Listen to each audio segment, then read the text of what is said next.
order on Tuesday, June 9th at 2026 at 5 p.m. Roll call, please. Schoonover. Present. Kramer. Here. Engel. Here. Welty. Here. Thompson. Here. Harry. Here. Frank. Here. Severson. Present. Cooey. Here. We have a quorum, sir. Thank you. Verified open meeting law compliance. We are in compliance, sir, as properly noted. And we have a 15-point agenda. I'm looking for a motion to approve. Motion by Supervisor Welty, second by Supervisor Schoonover.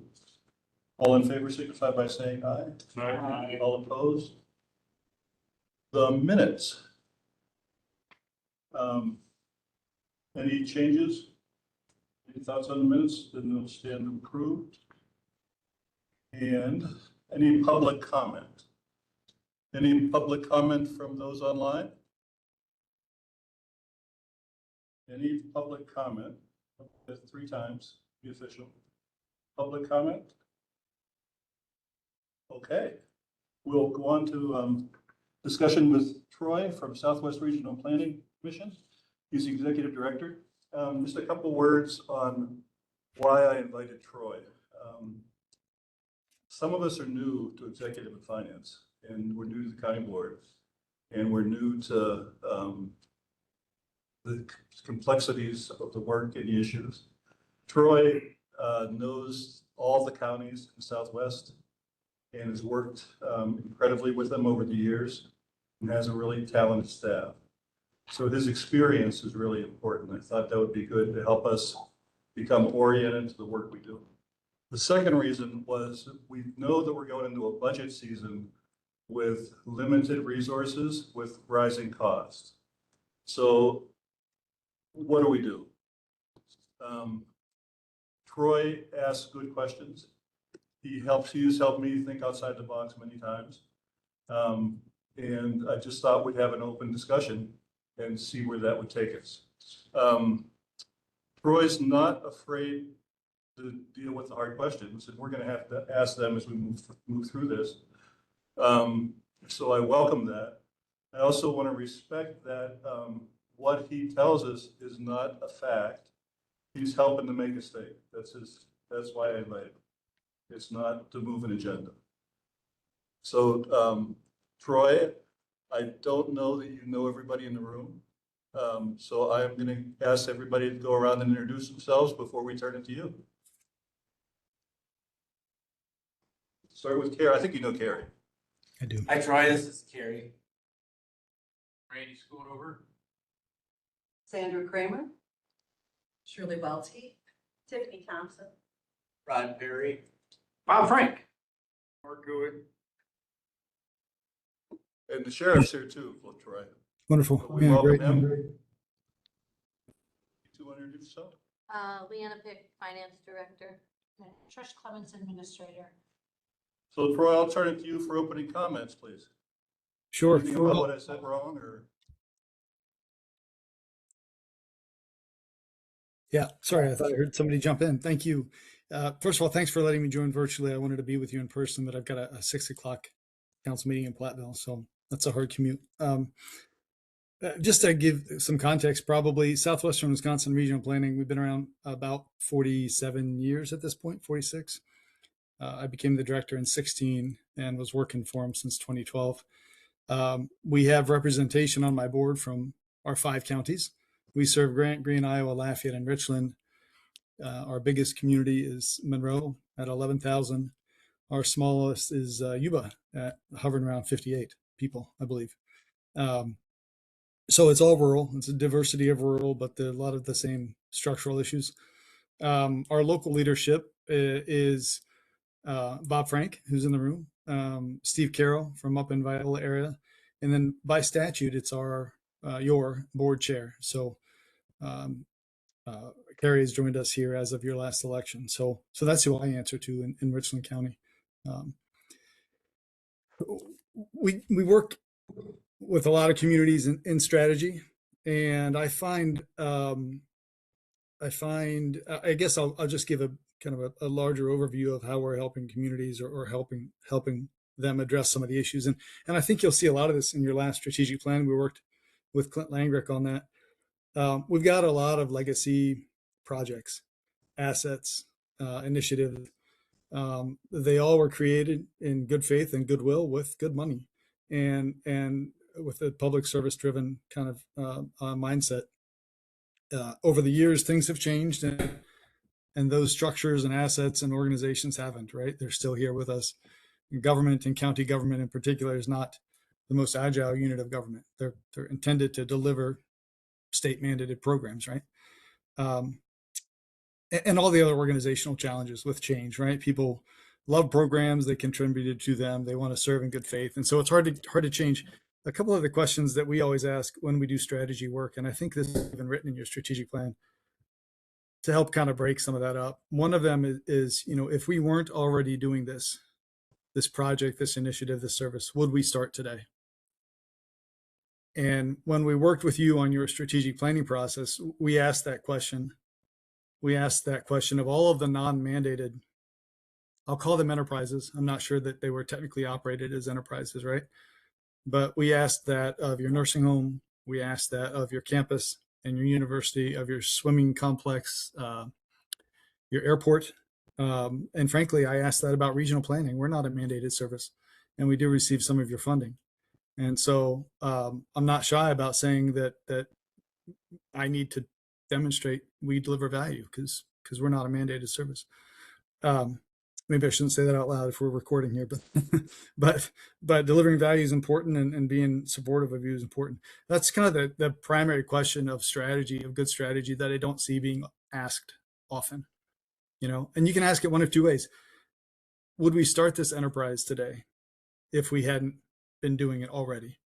Or rather, another way to ask the question is, would we start it and operate it the way we currently do? Right? So would we do it at all, or would we do it the way we do it? And we're having that conversation now with a couple of different enterprises. In fact, we asked that of ourselves at Regional Planning. For 22 years, we managed the Platteville Business Incubator. It's a great entity. It generated wealth and business and property tax. But it was hard for us to staff, and I looked internally and I talked with my board and I said, guys, I have to find an entrepreneurial specialist on 0.25 FTE revenue. Right? I got a day and a half of revenue from this thing, and I got to find a really talented entrepreneurial support staff. So we essentially just walked away from it.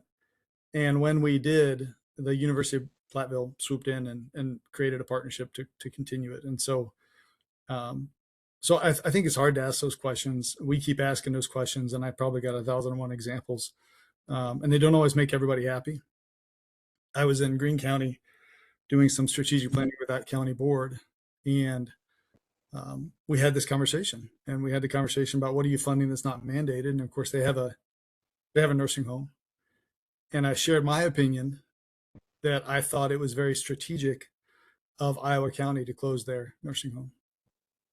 And the nursing home director was there, and she was shooting daggers at me. And I wanted to be clear: it's an honorable thing to care for our seniors, and it's necessary, and all of that.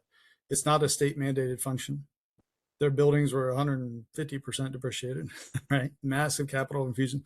They were spending $1 million flying in nurses and contract nursing, right? All the stuff you probably heard about. So they stepped away from it, and they helped transition their people who were living there elsewhere. And there was a wailing and gnashing of teeth and a lot of emotional output. But it did free up capacity, and not just operating in capital revenue, but some mind space, right? Some mental bandwidth to help us focus. And that's the other aspect we always talk to folks about, is focus. We're dealing with another program now that I'm struggling to staff. It's not planning and economic development. It cash flows. In fact, we kind of generate more revenue than expense at times on the project. But I have turnover because it's not a core function of ours, and it's hard to staff. And so while it generates revenue, pays our staff, for me, there's a mental bandwidth that I'm always locking up to do this thing that's not our core mission, even though it pays the bills, right? So that ability to focus, and there's 1,001 business strategy examples you'll see out there, right? Steve Jobs, when he came on board, gutted the whole Apple line, right? I mean, you guys have heard these anecdotes and stories, but I think focus and knowing when to to get out of line of service is the hardest part of good strategy. And it's not exciting, and people don't like me to say you should stop doing this or that, or at least consider stopping. But we all know the fiscal reality, right? Our schools are facing that. I've talked to schools about this as well, consolidation and those sort of things. But they're carrying massive overhead, right? So when we work with schools, we recognize the fact that you can lose 20 kids in 5 years, but you can't get rid of a teacher unless you're going to lose 20 kids in the third grade, right?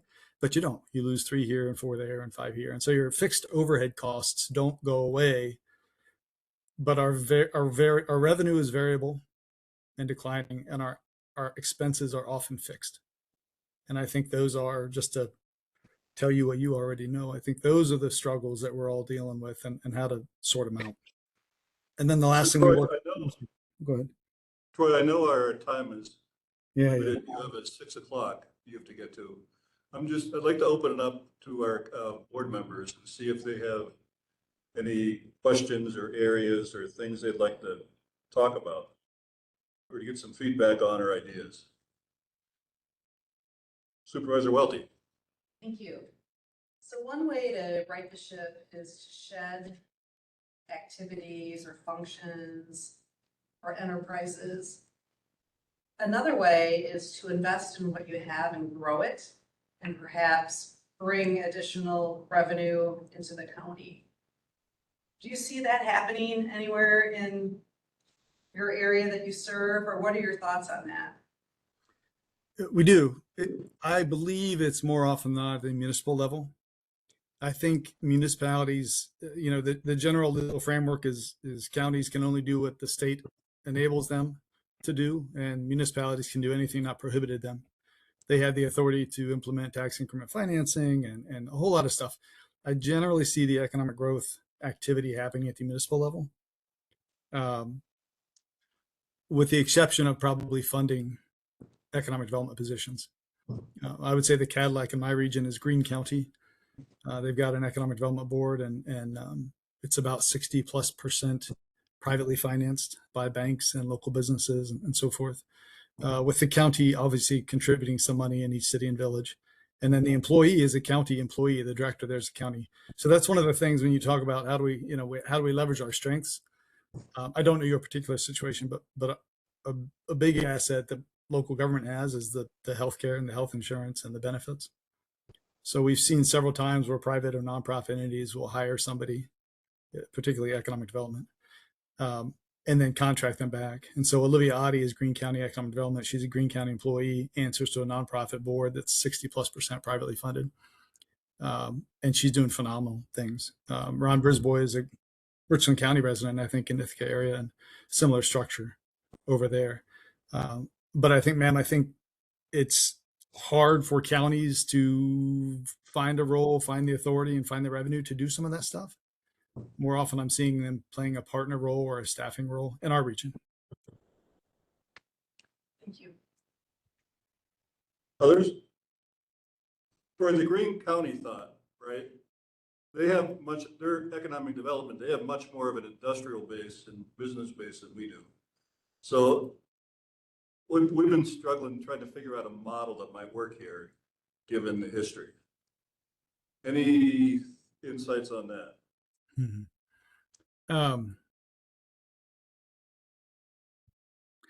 I think the public-private partnership is something that should be explored. Richland County's got dynamics, and you got a lot of great people, who care about the communities as well. I was kind of frustrated to see the county city partnership around economic development sort of evolve away from that. I think the world of Jason Glassbrenner. I think he's doing great stuff with the city. No heartburn about any particular person, and of course they didn't consult me, and they shouldn't.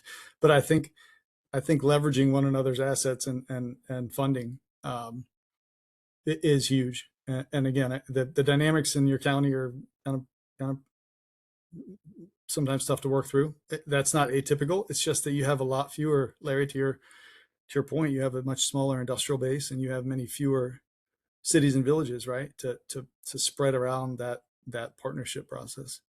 um, which makes it difficult. Even Lafayette County's got about a 17 to 18,000 population, on par with you all. But that's spread out. Their county seat of Darlington's only 2,500. And so they have, they've got, these aren't bustling metropolises, right? But they've got Shullsburg and they've got Belmont, and they've got different communities of much greater size than, say, Boaz and Kaz and so forth.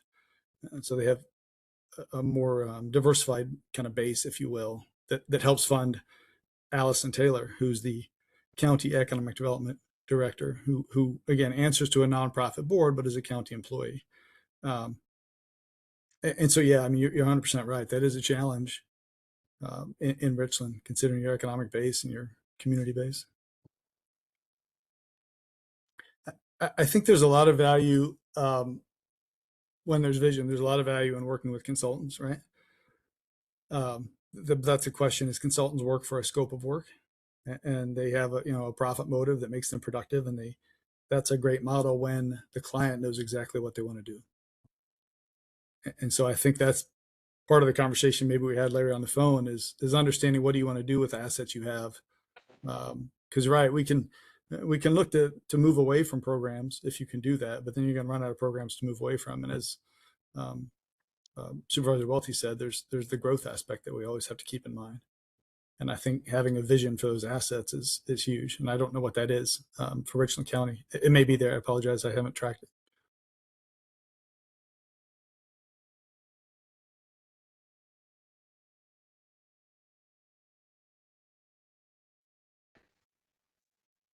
I have a second question, if I could ask. Oh, please.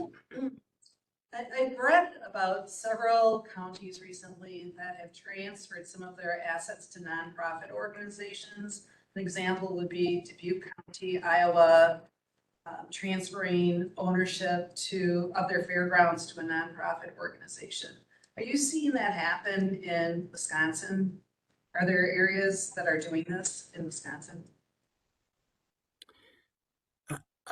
Yeah, well, I'm sure that there are. Yeah, and I think that's that's probably a good move.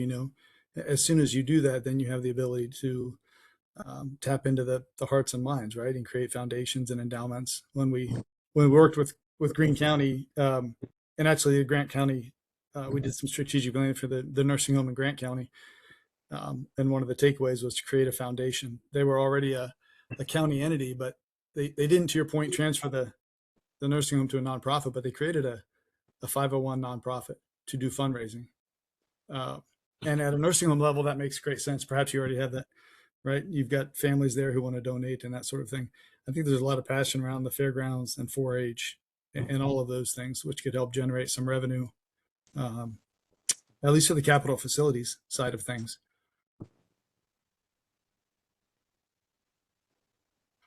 The other movement we have seen, I apologize, on a related note, is moving to referendum.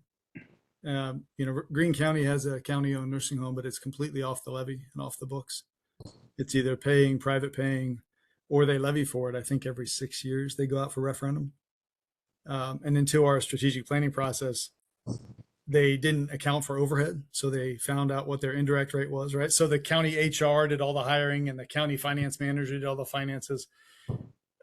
They found an indirect rate to apply those costs to the referendum as well. And likewise, if there's any overage, that comes out of the next referendum. So now they're completely off the books in terms of operating. And so we are seeing a little bit of that when it can happen, is letting the people decide which of these assets and operations are most important to them.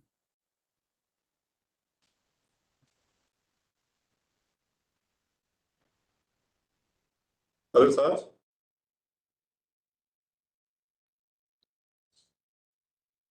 Well, I had two areas. One was that to get your thoughts on nursing homes, because that's something we have to talk about. And then on your thoughts about the jail and sheriff's here. So I'd like Pete, his thoughts are welcome too. So those are just two, just to talk about. Again, there's no agenda here, other than talk about it. Well, and I appreciate these two items you brought up, Larry. They are in no way passionate or political or controversial, so these will be easy ones for me. um, I can only give you my 2 cents. Troy, I'm not put, I am putting you on the No, spot a no, little bit because it's fine. we have to go down this road at some point as a committee. And it's just good to hear different thoughts. It's not, we're gonna take you, what you say is gospel or anything. Yeah, and my point of view, I'm an outsider, right? I'm from Ohio. I'm not from here. I don't have the last names that you all seen everywhere, and I'm 40-ish, 7-ish, 47-ish, and with 3 little kids, and so I often will work and I'll have these kind of cantankerous voices that I raise, and I'll go and agitate in communities, and a certain generation will be like, well, we can never do that. It's not going to work. And then I kid you not, I've had several phone calls from the 30 or 40-year-olds in the room saying, I want to live here forever and something's got to change and we don't know how to make it change. And so, I bring that up so you don't know that I'm not anti anything and I'm not ageist anything. I just think, I think what we're doing cannot hold. Right. And so, I think it's a good and honorable thing to care for our seniors. And I think, what you've done in the past investment is a good and honorable thing. I would ask the question is, what I started the conversation with, right? If you didn't already operate that nursing home today, would you start? Would you look at yourself, and would you look at your books, and would you look at the market, and would look at your population and be like, man, this is a role for the county to take on because nobody can do it and nobody can do it as well. And I think that's a question because the state doesn't make you do that, right? The state doesn't mandate nursing homes. And that's one way we get at what we call it maybe a sunk cost bias, proximity bias, all these words you've heard, right? This thing that we've been doing and we care deeply about. I am 99.9% sure that somebody in this room has somebody in their family at Pine Valley, right? And so I understand that. And so that would be the question I would pose to you. What are some downsides? Folks would probably have to leave the county unless you have more there, right? What are some maybe positives? Maybe I don't know how Richland Hospital is doing with staffing and nursing staffing. Maybe this would give an injection of staff into your local hospital, right? So there's a lot of aspects there that come with that. But you wouldn't shut it down. Maybe you sell it, right? Then we're going to get into the conversation of whether or not the private sector can do it as well as us. And I think that's experiential. I think that's very hard to measure. So I would just start with the question is, would you build and operate a nursing home today if you weren't already starting it? And whatever your gut's telling you right now should help kind of inform your decision. And then from there, you kind of look at the due diligence and the finances and those sort of things. Jail's a little different. I have heard, Sheriff Porter obviously knows much more about this than I do. I've heard that a jail itself as a structure, as we know them to be, is not a mandated structure. I've heard that there's some requirement to hold people in the counties and have a place for them to go. I've been watching these go up, and I talk to, Sheriff Dreckman, then Sheriff Dreckman. He's now county administrator. Mike Peterson's predecessor, Mike Peterson, Sheriff Peters in Iowa County, Steve Mitchick, as they were pursuing, and then Cody Knable in Greene County, Sheriff Knable. Because we do different work with the counties and strategic planning, and those are all good men, just like they all are, right? They serve and they're doing hard work. Grant County's jail, and I want to say 2022, Sheriff, correct me, 2018, somewhere in there, was about $22 million. And Greene County is currently building one at $80 million. Every one of those facilities have put in more beds than are required, and that the county board chairs will engage me in this conversation. We'll talk about it, and the architects will tell you. I spent many years in construction. We were doing school construction in Ohio, $60 million school facility. And I said the same thing that I'm going to complain about, which is the architects will say, well, it's never going to be cheaper than now, right? This is the cheapest you'll ever do it. And so what they did is they're adding additional beds, right? So that you can take in inmates from other places. I struggle with that myself. I don't know that if every single jail around us is all adding more beds than we need, I'm not sure that that's a competitive advantage, right? There was a moment, and I think it's been solved, but there was a moment when Grant County had these beds, but they couldn't hire the deputies, the jailers, right? There's a certain ratio to jailer to inmate. And so they had the beds that they were going to cash flow the jail on, right? Having more beds than we need. They were bringing them up from Quad Cities, I think, for a while, but they didn't have the jailer to inmate ratio. And so they couldn't actually cash flow because whatever study was done automatically assumed we always have the same amount of jailers. They were hit again, I think, as Crawford was. I was talking to Tom Cornford in Crawford County chair, and the state gave a pretty good bump to state jailers.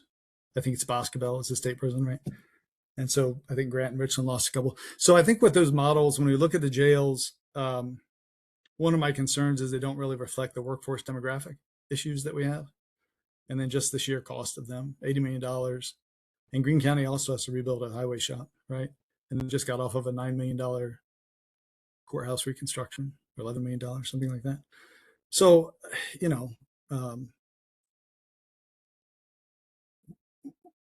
this is capital and one's operation, but the taxpayers pay for them all. If we build a holding center instead of a jail, do we free up money for deputies, for the actual people who I want to see, right? Come out there and again, I know one's capital budget and one's operating, but you got to pay for electricity, right? You got to pay for water, you got to pay for sewer, you got to pay for all that stuff. So I don't know. I'm certainly not an anti-jail person. I just wonder how it's going to happen and what's actually mandated to care for our people. So I guess I would say that you are correct. I don't believe there's anything in statute that says that the county has to have a jail facility. It simply says that the sheriff will take custody of the jail that the county has. So I guess you could look at that however you want to look at that. I don't think it necessarily says that there will be a jail, just that the sheriff shall take custody of the jail run by the county.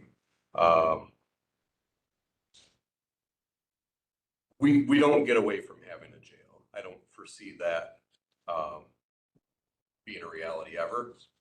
The size of the jail is certainly probably up for debate. And the reason I say that is because I'll give Buffalo County as an example. Currently is not operating as a jail as we know jails to be right now. It's a temporary holding facility, basically. So they still have their jail, but they might have a population of 5, through the weekend, and then they go down to 0 when they either get released on bond or transferred to a different jail. But much like us, Buffalo County is a combined jail dispatch. They didn't save themselves really any staffing cost in that. As a matter of fact, I think if they have one casual guy, a part-time guy who's doing most of their transports now because they're getting overrun with transports, a part-time person who has his own take-home car. And if that person leaves, he's going to have to hire more staff to cover transport. So I think, is housing outside cheaper than building a new jail? If you factor in the cost of the jail, probably. But we don't get away from operating some sort of facility, and the standards are going to be the same for that facility, no matter how big or small it is. So, and as of right now, we're not meeting the standards of the facility we have. So there's certainly room for debate here or discussion, I guess I should say, on how big of a jail we need, but we will need something. We don't get away from that.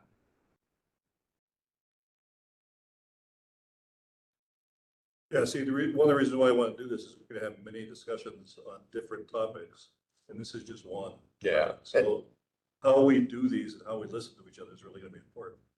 And I think as far as, people building a jail to a size so they can house extra, when I'm looking at what we're planning or what we're thinking of for a jail, I'm just, 40, 50 years down the road from now, because let's be realistic, we're going to be in it for 40 or 50 years. How many beds are we going to need? Yeah, do we fill them right now, take state and federal inmates and fill it right now and try and offset those costs? Yeah, you do, you try, but also looking at it from the aspect of, I don't know, we're probably approaching 45 years by the time. If we're looking at the timeline that's been most recently presented, I mean, at the time I was thinking we were gonna be in this jail for 50 years before we get a replacement, so, but we're closing in on it. So I think if we're gonna start planning this, we need to plan for that. What does this look like 50 years down the road? Supervisor Severs. Do you have expectations that are mandated by the state of Wisconsin on how you operate your jail and how you have to have your inmates housed? Yep. But it's not required of us in statute to have a jail facility. Well, it's because we have a facility that those mandates are. So if we don't have one, then we wouldn't fall under having to have. Well, we're gonna have to have something. Or you're not gonna have law enforcement officers in Richland County or Richland Center. Because we're gonna be busy hauling people to Grant County or Iowa County or Vernon County instead of patrolling the streets of Richland County. That's the thing, is we're gonna give up a jail facility for I mean, we're gonna have to figure out, we're not losing any staff. But you're supposed to house them though, right? But it could be We temporary, are. like what Buffalo County is doing Yeah. just for the weekend. But if you got somebody on Tuesday, it's gotta stay there till Thursday. Well, then we have to drive them to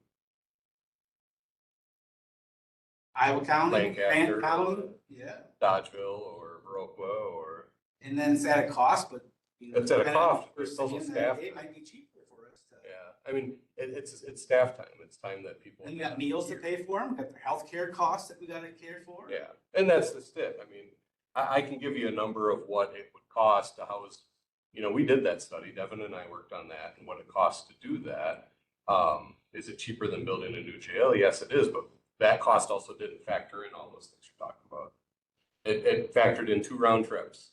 Take them to the facility, bring them back to the facility. And then how many incarcerated people do you have in your jail a day? And how many times a day does something come through, like a book and release, quote unquote? Well, see, and that's just it. The book and releases are, I mean, that's a daily occurrence. Could that get taken away by a judge and say, If a judge doesn't want us to release people, I Yeah. mean, I believe that was created when a judge wanted to help us free up the with. jail space? Yes. Yes, but. Correct. So, You know, going at is that doesn't have to happen, that book and release, so. Yeah. As chair, I just want to kind of put this in reverse a little bit, because we only have about 5 or 10 minutes left with Troy. And I value your insights, Troy, and I thank you for being as clear as you were. Are there any other questions people that this type of conversation may have spurred?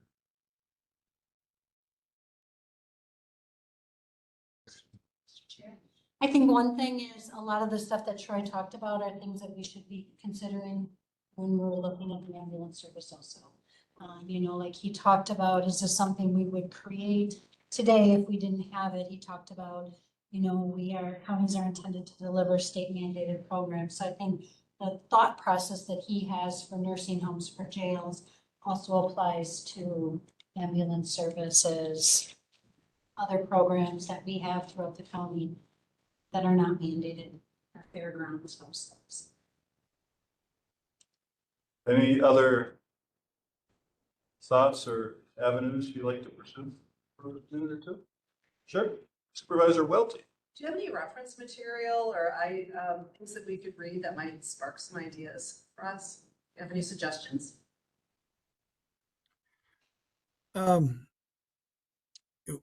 Yeah. I don't know how much you need to know more about the demographics. You guys know that we do a lot of work there and thinking about that. We did do some work with New Glarus recently at their EMS district. They regionalized with Belleville. They consolidated with Belleville. I agree with Tricia, with the administrator. I think everything needs to be looked at. I mentioned earlier, I think one of the assets in economic development that counties and villages have is the ability to offer quality health insurance for that nonprofit economic developer. I will say too that, and we don't like living this way, but it's, I think, a truth that whenever we can get something from under the operating levy limitation, I think there's a lot of value there that the county has an asset in being able to do that. And I know that that's one of the things when it comes to EMS that can happen at the county level. Again, you should still ask that question as to do we do it? Should we do it? How do we cost structure it? And all that kind of stuff. But one of the benefits thereof, and Larry, Platteville always puts me at the bottom of the agenda, so I'm okay. They're not as kind to me as Richland County. They're not as kind to me as Richland County. But Enjoy yourself then. but shut me up whenever you want me to. You all have a longer agenda. The other thing that Larry and I spoke about this, I believe we strongly believe we need to look at our overhead.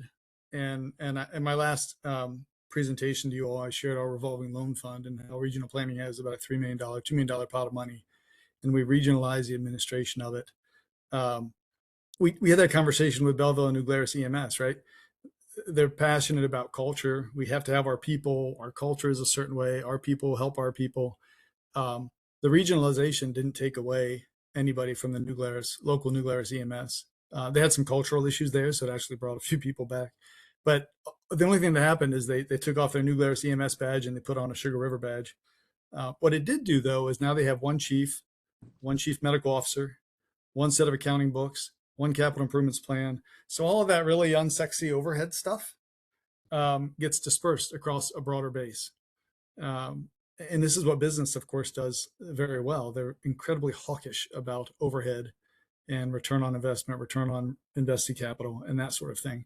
So I keep harping about thinking about regionalization. It may not save you money, but it can help disperse those overhead costs and streamline things, put more of your time and money into what we call the value chain, those activities that the customer actually sees and feels.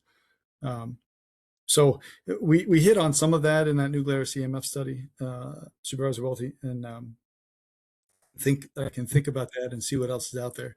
I know there's a lot of folks struggling with and looking at public safety, fire and EMS in particular. I think 90% of those innovation grants are focused at fire and EMS. But there's that'd be a good place to look, to be honest with you, if you want to look at what other communities are doing. If you go to the Department of Revenue, I believe you Google Department of Revenue Innovation Planning Grant. I had a question. There's a lot of, yes, so there's a lot of case studies there. All the grants and all the funding and all the projects are there, and there might be a lot of ideas as to how the county can do new things there. Sorry, sir. Can a business write off a group of difficult people or different customers? Can a business write off a group of difficult customers? And could a local government write that same group off? I think that's what Iowa County. I wouldn't use the term write off, but yeah, right. Business does that all the time, right? We're not going to serve certain people, right? I'm a 47-year-old middle-aged dad of 3. The guys over at Lexus and the Camaro, Lamborghini car companies, they've written me off, right? I'm not their the middle-aged dad in Wisconsin. That's not their target audience, right? The minivan guys, they've got me pegged. Private sector does that all the time, right? This is not our customer, and this is our customer. Private sector writes off customers all the time. When you say write off, I guess, do you mean choose to not serve them? How do you mean that? Well, county government, we provide services, correct? And so some of the services that we have to provide, we don't have a choice. If a customer disagrees with this or whatever, we still have to provide that. Yeah. But if you're in a private entity, they can say, you know what, I disagree with what you're saying. I'm going to go this route and disregard that customer. Yeah. Business does that all the time. Their value proposition of a business, it defines who we serve, with what product, at what cost. Any business will have that value proposition across a chain of services and products. I would say that's what Iowa County did. We are not going to serve seniors with nursing home facilities and services anymore. Are private businesses subject to public scrutiny? Not the way you are, not at all, right? Not like, how was that? Not like what we are? Correct, right? I mean, everything you have is transparent, and frankly, I think it's great that you Zoom and let everybody into your meetings, but certainly not the way, I would say, in my opinion, not the way you are. Is your point that do you not feel that my thoughts are something that can be put to use at the county, or can you, Your thoughts? I'm just asking questions for clarity and for sure. the citizens of Richland County that I represent to think about. Yeah. Yeah. Yeah. Yeah. I mean, there's a lot of stuff you can't choose to do, to be sure. Yeah. Troy, the county structure, right? The revenues from state and feds are, everybody's getting in the same boat with tightness. The assumption is that we need 72 counties. But do we? Do we? Or is there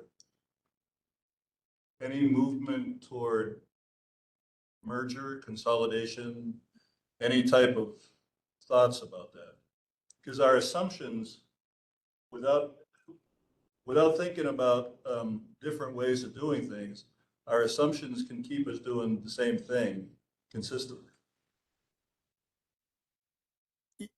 I mean, I've asked that question. I usually start with townships. In Ohio, townships don't do anything. They're this anachronistic bit of government, right? It's just there because it's always been there. Townships in Wisconsin generally do a lot more, but they're struggling. I was in a meeting with our, in fact, I think Administrator Clemens was there. We met with our county board chairs. It would have been Chairman Turk at the time, and our administrators, and we met with legislators down in Platteville, and we talked about a number of things. And that was the reality: is that townships can't afford all their infrastructure. And we were kind of walking around the issue, and I just asked the legislators, like, am I hearing that that towns are going to post roads and drive over them at your own safety at some point in time, right? We built all of this infrastructure that we can't afford anymore. And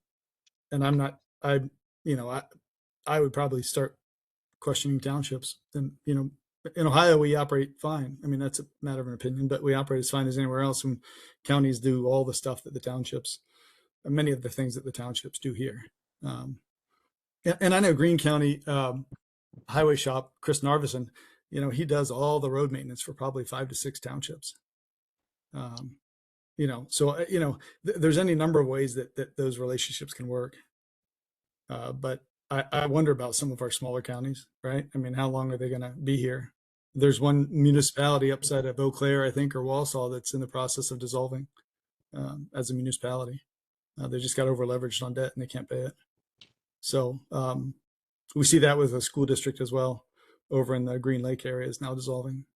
So, it's pretty awful. But the question is, that school district, it went to 5 operating referendum before it had to dissolve. And the last operating referendum, all they wanted was money to help them consolidate.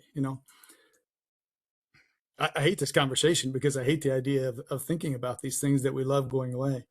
But I don't think we have any choice but to talk about though.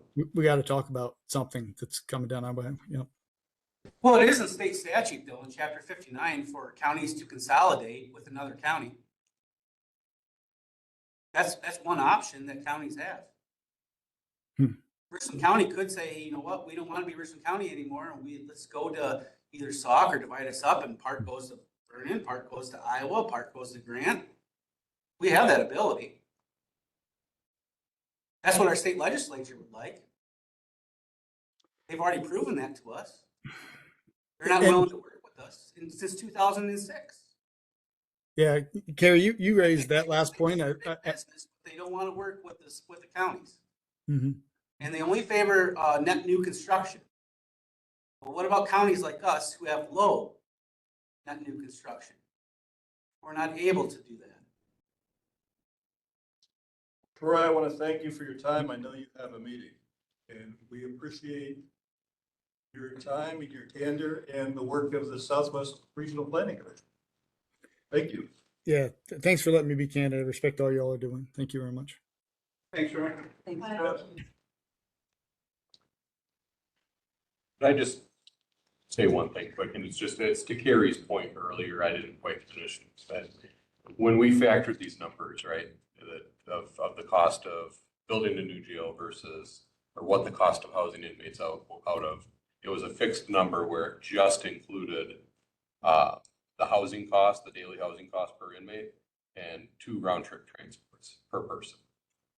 So to Carrie's point, when we figure these numbers, right, we don't know what the medical costs are gonna be. We don't know what all these other costs are gonna be. 2 transports round trip per person is probably not gonna fly. What I'm hearing from Buffalo County is that these inmates have figured out that they can request to be in person in court, and that's exactly what they're doing. So that's an hour one way to grab them, and an hour back to bring them back, just to turn around and take them back another hour, and then have your staff drive back another hour.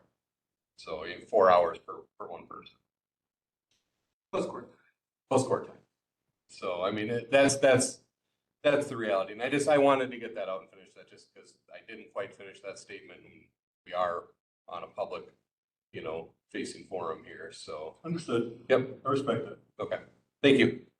I just need to keep things moving. Yep. Nope. I got you. We had Troy on a timeline and yep, I get it. But thank you for letting me finish that.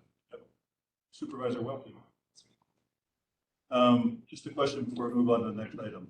Is that helpful or useful? Yeah. Interesting? Worth our time? I think most definitely is worth their time because we have to see another side of everything. The reality is in everything, every board I'm on is the same reality. I'm on school board, I'm on township, and I'm on county board, and everybody has the same problem. Everyone. And majority of it's our demographic. Because there's no growth.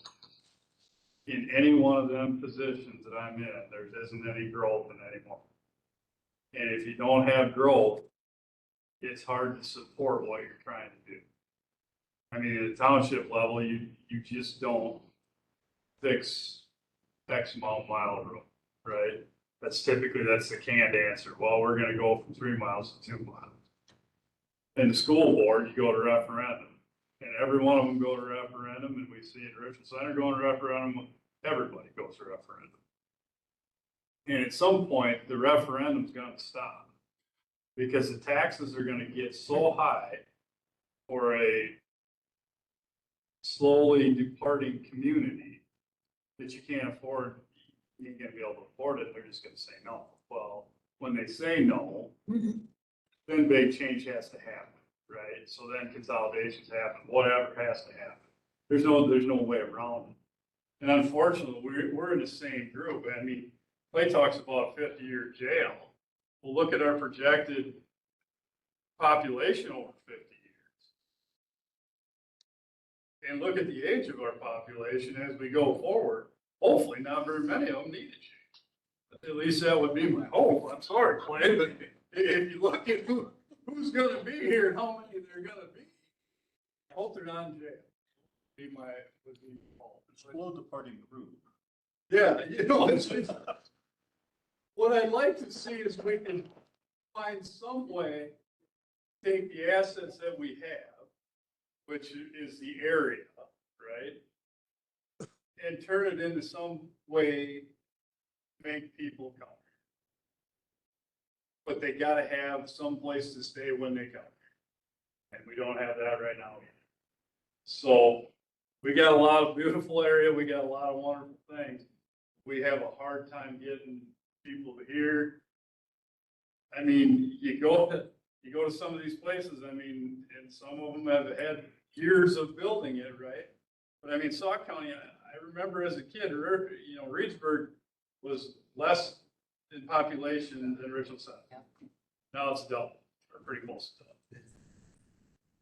And it continues to grow.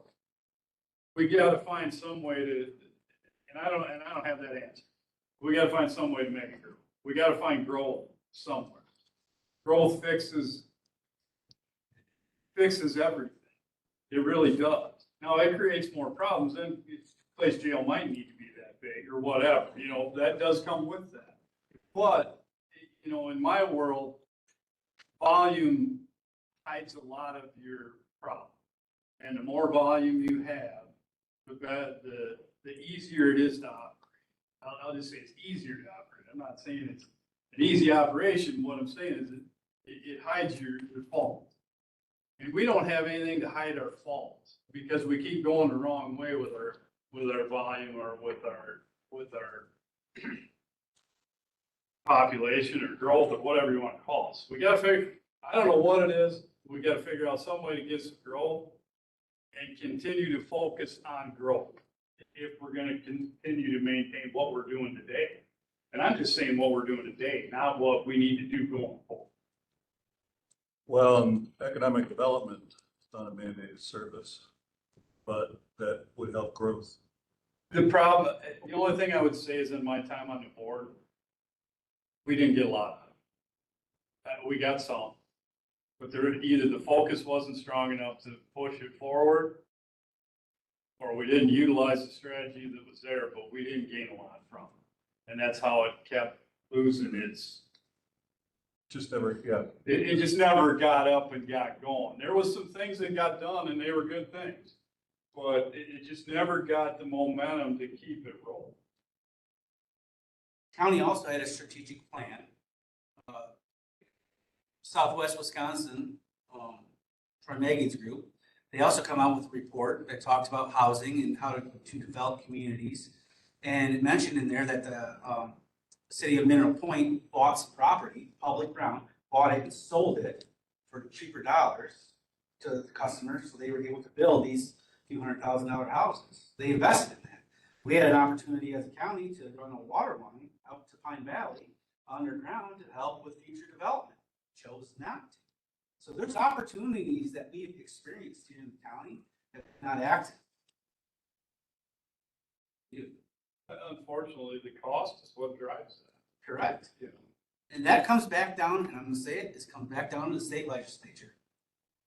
2006, and in this agenda item number 11, I think tonight, I'm gonna talk about that a little bit. Supervisor Perry. We read here daily the government units that are passing legislation not to allow AI facilities to come into their area. Maybe we need to recruit. Maybe we gotta tell them, hey, build it here. I think Lancaster's doing that through the economic development guy that you mentioned, Ron Brisbois. Just take a look at it. Very strongly. Item number 8. Ready to move? All right, so I had my report in the packet, just kind of highlighted some of the things going on at the county level. Number one is an insurance committee. We got some employees together. We're meeting on about a monthly basis to talk about our current benefits. We're gonna put a survey out pretty soon. That is one of the larger expenses across the county is health insurance, so we do need to take a look at are there other options there. Right now, with us being part of the state plan, if somebody is WRS eligible, they are automatically eligible for health insurance. So we could have somebody working as little as 20 hours and they're eligible to receive health insurance. Granted, the county pays half, they pay half, that's still, it's not typical. And for a business to cover health insurance for somebody only working 20 hours a week or potentially less. So that is something that we are looking at and we're gathering input from the employees. We're also reviewing a third of the job descriptions. That was part of the common class that we did with DDA was every year we would review a third of the job descriptions and then she will make a recommendation related to wages so that we can continue to remain competitive in the job market. We're utilizing Tyler system more and more. And one of the next things we're rolling out is the accounts receivable in the system. And then, as you probably all saw, District Attorney Jennifer Harper will be leaving. The governor's office is currently working on replacement.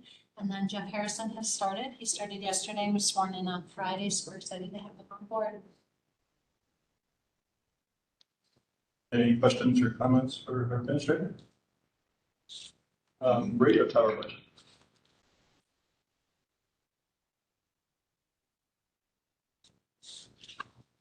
So this is something that was asked for us to provide a couple of months ago.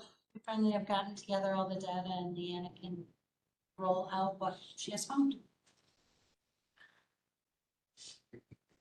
Hello, everyone. As I mentioned, I think you all know me, Leanna Pick. I don't see anybody else in here I don't know yet. So yeah, I was asked to take a look at this just strictly from, the starting numbers. through where we are today. So hopefully you can see that. So I'm trying to make it a little bit bigger here. So we started this project. So I've got two different tabs here that I'm going to share. You got two different tabs in your packet. The first one is just kind of the overall annual year-over-year comparison of the entire fund. But there are really two pieces to this fund now. One is wrapping up the project that's been going on, the build of the towers and getting them up and running. And the other part is the operational side, which will continue now year over year over year. So we started with 8.1. We had 224,000 for interest. And so you can see up here, I've got all the interest built in. And then in 2026, there was actually some property taxes charged for this, for the operational side of it. So that's the part that I break out in the next tab for you. Down below here is what we've spent on the project. So we had here, this line is primarily all of the building, everything that had gone into that in this bill's no line detail. And then up above, just kind of utilities, repairs, maintenance, tower leases.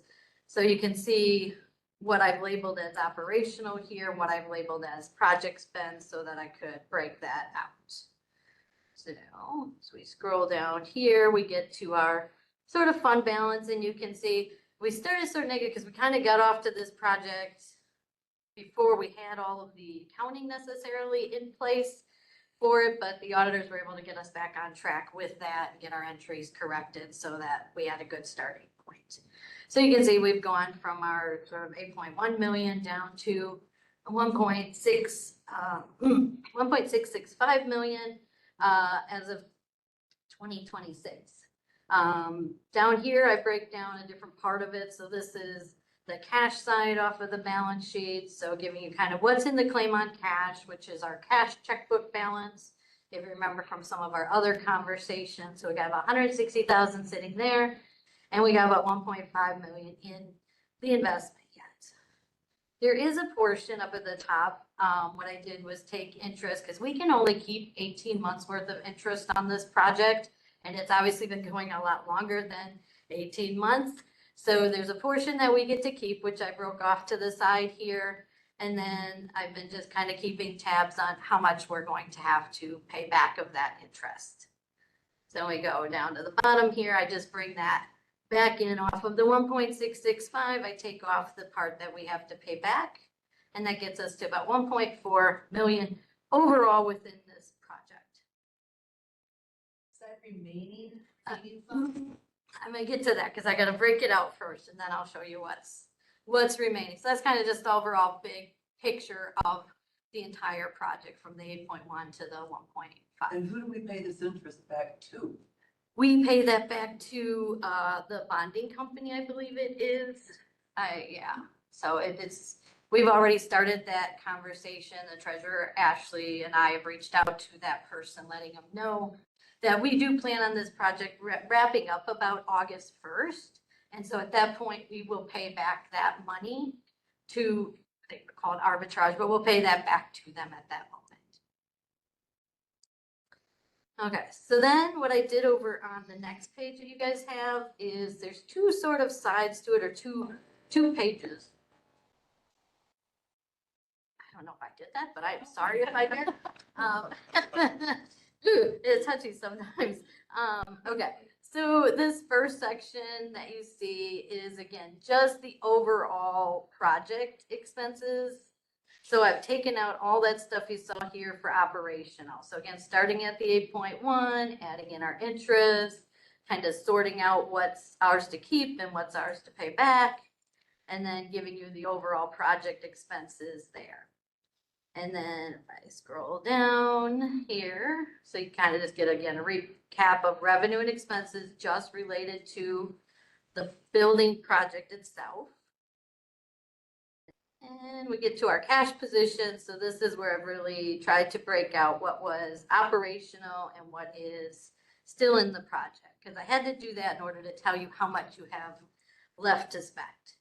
So I took out the operational, and when I did that, I was left with 1.576 million, some change. And here's our 220,000 as of right now that we know we have to pay back of interest. And then this amount here, just about 540,000 is what is still left outstanding as of yesterday per Mike Day. So then that adjusts this down to 818,000. I again take out the interest that we will keep, and what's left in the remaining tower bond proceeds would be about 250,000. And that money then can be used for anything that comes up, once we say, oh, the project's done, but say, oh, we forgot about this or that, we have roughly that amount of money left to still spend on something. Our spreadsheet shows that number at 196,000. Oh, I think that was before I got the numbers from Mike Day on 6/8. Okay. Did you not get a refresh A one? better number. Yeah, oh yeah, because we had the contingency, I think you'll see like 41,000 in contingency was still in there. He didn't have that in his spreadsheet anymore, so I took that out and added as of 6/8. So we'll republish this, because again, we got the latest data on yesterday, but we'll republish. So then that leaves us at 249,000 there. And I can show you just kind of the operational side where we've been at. So we again said we had 147,000 of tax levy. We've spent 52 on various utilities, tower leases, insurance. So our surplus still remaining within there is 94,000. You can see where our fund balance is, because we had a little bit of a negative that we pulled out of the project side that really related to this operational side starting in 2025. And then it just gives you the cash position for that side of it. The operational side is about 88,000 that has to go for the next, 6 months or so that we have to do our operations there. And then here I like to do math off to the side so you can kind of see how the numbers, walk back, how they split, how everything kind of comes back together. So any questions on that? I know that's kind of quick, but it's really just taking you from the 8.1 that we borrowed to where we're at about 250,000 left to spend. Sure. So the 88,000 was left over for expenses of it? The 88,000 is a separate part. It's that tax levy. So it's just taking what we allocated for 2026 tax levy and the operational costs out of it. Because I didn't feel that those two pieces should stay together, because going forward, when this project is done, this account will just more than likely become an operational running of the radio tower. So then if we should, like we had talked about, doing an additional levy for the radio tower and the dispatch, then you would see that money come in here as well for that. I was wondering kind of like what the perceived expenses might be compared to against this. Oh, for this going forward? Answer that. Okay. So we have tower leases that we have to pay. We have electricity at each of them, equipment that might be needed at each of them. Those are our main things that are there. Insurance. Yeah. There's an employee added to that too. Yeah, Yeah. it's in MIS We right have it now. in the MIS budget. Yeah, but that's the cost. And that's Yeah. what- I think Supervisor Frank was next. Yeah, so throughout this project, there's been a lot of creative solutions. The wall, and some of those things, that all those are figured into these numbers, which I am impressed with where we're at based on some of those challenges that came up. One of the things, and we still don't know the amount, the dollar amount that Mike Day had was less than what the total amount of the loan was. And we can't figure out why that discrepancy, and maybe that's what's helped us. We also had a fairly Yeah. healthy contingency balance. Yeah, there was a large contingency at the beginning, and as we've seen that dwindle over the course of the project, so, yeah. And I think a lot of the change orders got taken, just from that contingency that was built into the 8.1. Supervisor Welty and Supervisor Schulenberg. Is there an opportunity going forward to lease space on these towers to other service providers that perhaps we can gain some revenue from them? Yes, possibly.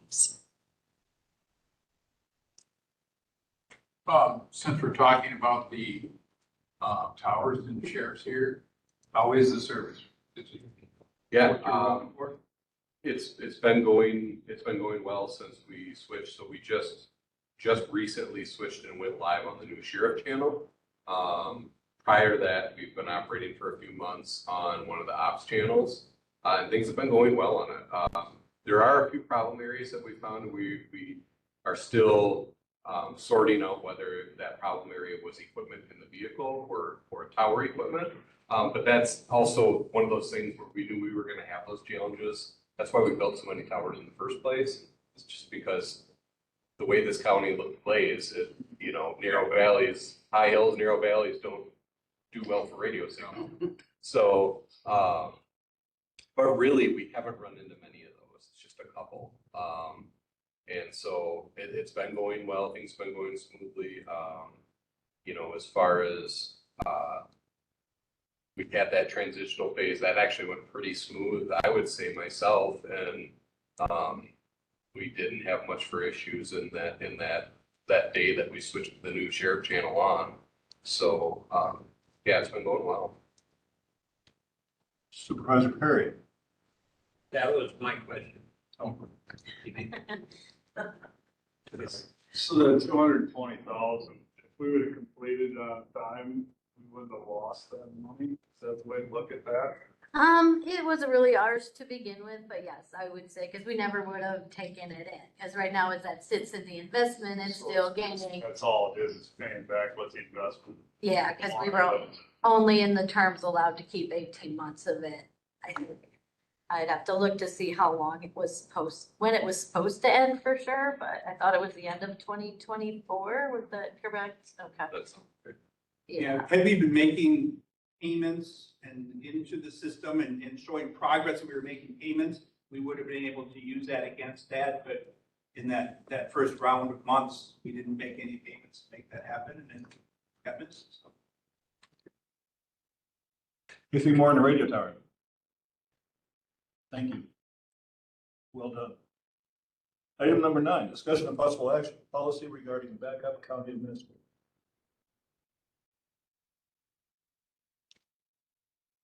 Anything on this?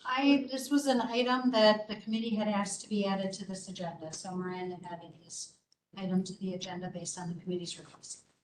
Tiffany, I think this was yours. Yes. With the situation of the person coming to be the backup administrator, I had wanted to have a job duty, like what their role, what they can, what they can't do. I actually printed out the duties and responsibilities of the county administrator, and then kind of just went through and highlighted the ones that I wanted exempt, omitted from the backup person. And if it does go through with the highway commissioner being the backup, there's a lot of conflict of interest with some of the duties of the administrator with that. So I definitely wanted those taken out of it. If it were changed to where it would be like the HR director or the finance director, there isn't conflict of interest in some of the duties and positions in here. But I did go through and highlight different aspects to have taken out the work of that administrator. I don't feel like should have all of the duties of the administrator. So, Just to have any job should have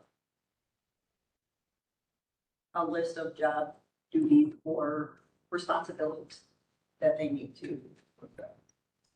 so I guess the question I would have is, what's the committee's idea of how this should be handled? So I'm wondering whether or not you should meet with the administrator and kind of work that through and then come back? Or, because it's be too much to go through here on the floor. Is there a concern with checks and balances? Is that part of the concerns? Some with that, yes. but just any job, role should have a defined,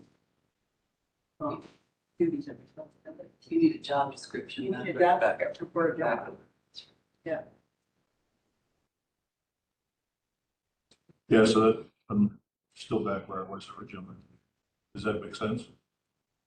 For you two to meet and then come back? That work? More than happy. All right, I don't think we need a formal motion on that. We'll just make it happen. The other thing when I look at that, so if you go back to where we were before we were administrator, the clerk did all that. Typically, the clerk in every thing that I'm involved in is the one who is that person, right? I realize we got a brand new, I understand. But I think when you do that duties, and it's not to take any, Josh, and I think part of the reason why Josh is brought up is because he's got time in the inner workings of some of this, right? You know, he was helping with Derek, all that stuff was happening. But I mean, ideally, in my mind, the clerk is the person that does that because of all the statutory stuff that they're aware of and understandings and things like that. I know that's a lot to put on the clerk, but I think when you do this, have that in mind that, you know, it should kind of stem, and I realize the clerk can get reelected every 3 years. To me, that's the replacement. I guess that's, you know, if for whatever reason, because if for whatever reason the administrator leaves, most likely the clerk is going to be handed a lot of them duties, I would say. And maybe I'm wrong in saying that, but that would be how I would operate, I guess. Right.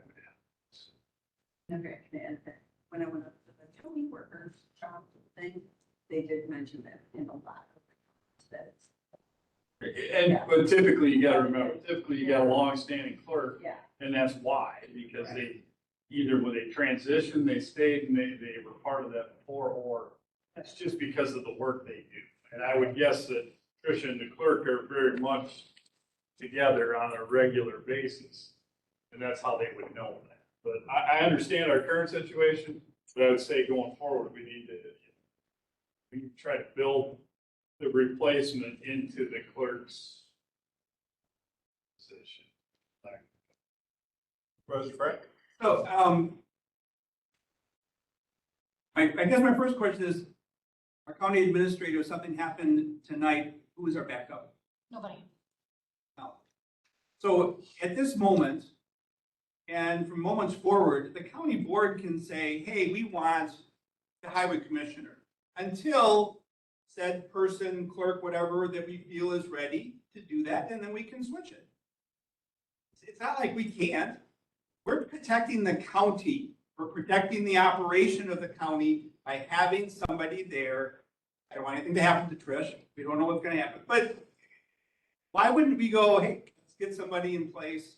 Let's see what the documents are. We've done this before. We can change it as we go around. To me, it's more important to have someone there that can handle the business and then funnel through the details as we go through it. I just hate to see something happen and then go, what do we do? I think one of the things we have to think about too is with the clerk, Derek was willing to do it, but as an elected official, we can't always mandate that they take on those duties. And so that is something we'll have to, I haven't talked to Jeff about that at all. It is something though that we have to talk about with each clerk as they get elected is, are they willing to do those duties? And then I think the next question will be, if we are going to appoint them as the backup, is there going to be compensation? Because he's really not obligated to do that. What compensation have we been giving I think Josh has been back up before.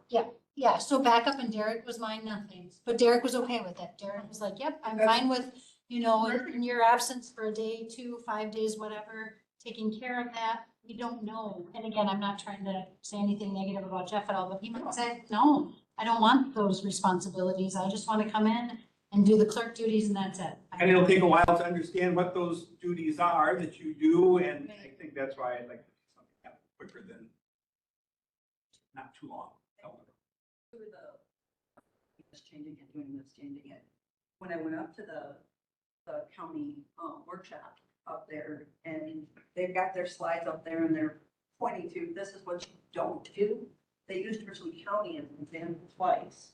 Oh, this is what you don't do, and this is what not to do. And so like with doing an ordinance of putting in a person's position, an ordinance isn't out there to be rescinded again, and made again, and rescinded again, and made again. That again would make us look foolish with that. An ordinance is meant to be made, withheld by law. That is law, that is what should be followed, and you kind of look to the future of making an ordinance, what's gonna stand over time, not something that you're gonna make rescind.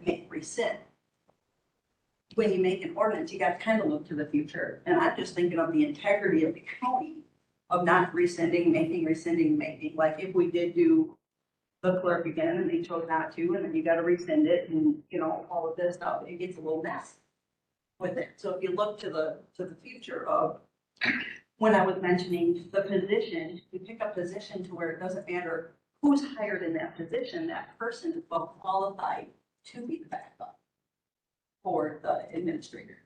So, like I said, the administrator isn't always gonna be the administrator. The highway commissioner isn't gonna always be the highway commissioner. You know, 30 years down the road, the board's, you know, you kind of wanna enact something that will stand through the test of time so that it can be held.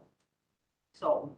But I also want to say, we're not doing an ordinance, we're doing a resolution. We're doing a resolution that just appoints it. So yes, ordinances are like county laws. We're looking to do a resolution that just says, for today, this is what we're looking to do. And we do resolutions and we rescind them.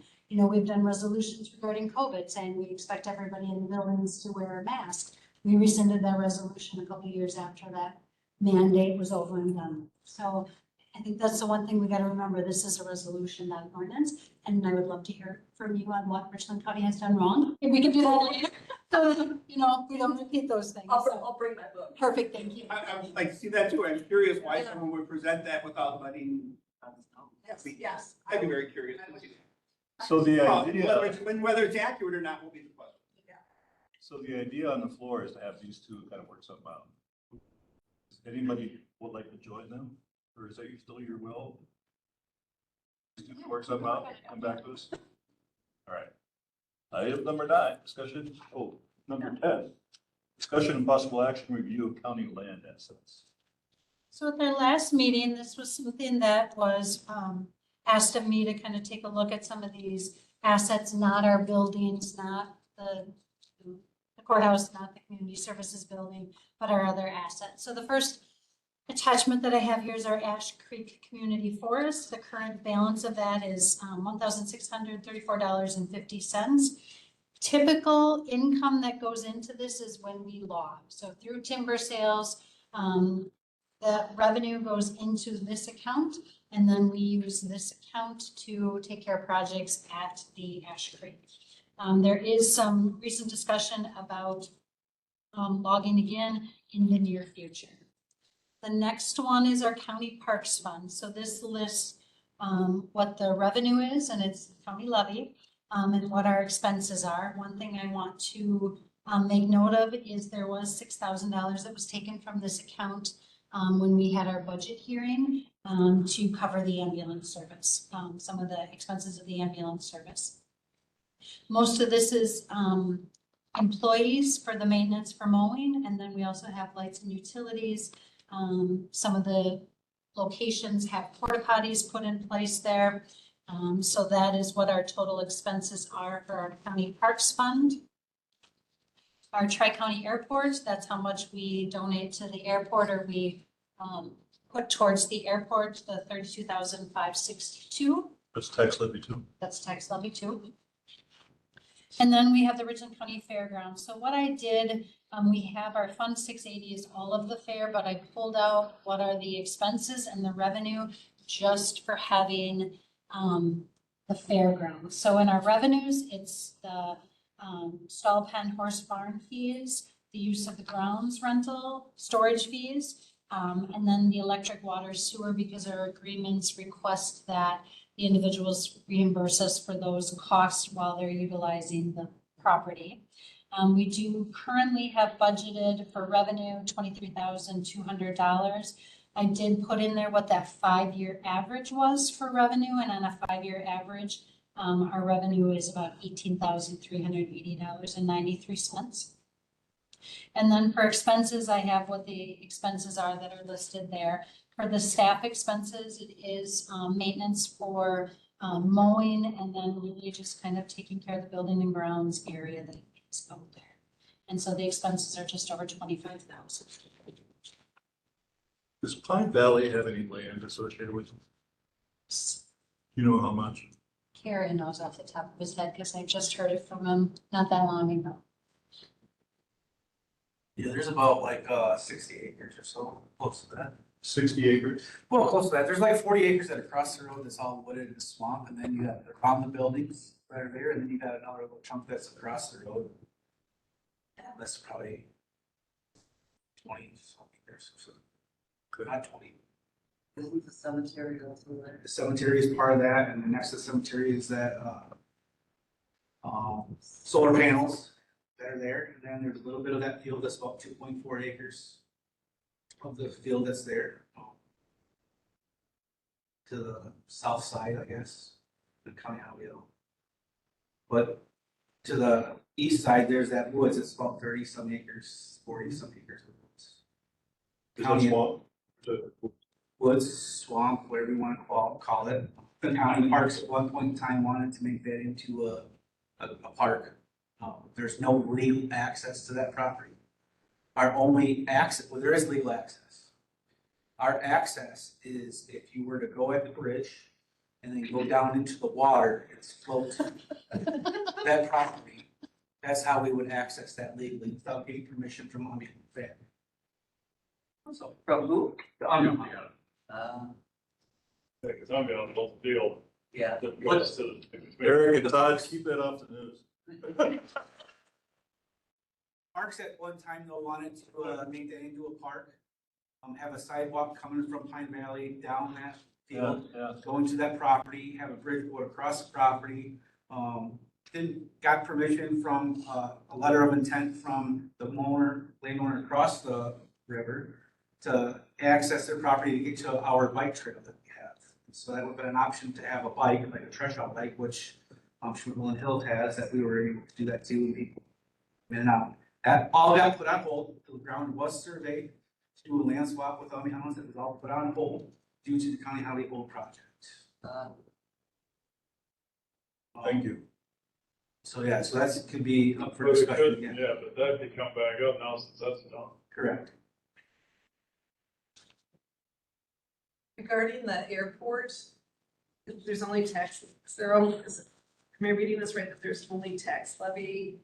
There's no hangar fees or any other revenue that comes from the airport? I think that all comes in, but Stock County manages that budget.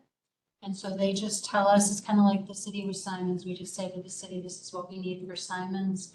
And it makes their budget full. That's what happens with this. So there is a full budget that I could get. I just didn't. I think that'd be helpful to have more the insight into. How much finances Stock here. County is. Our last County's 2/3 of that.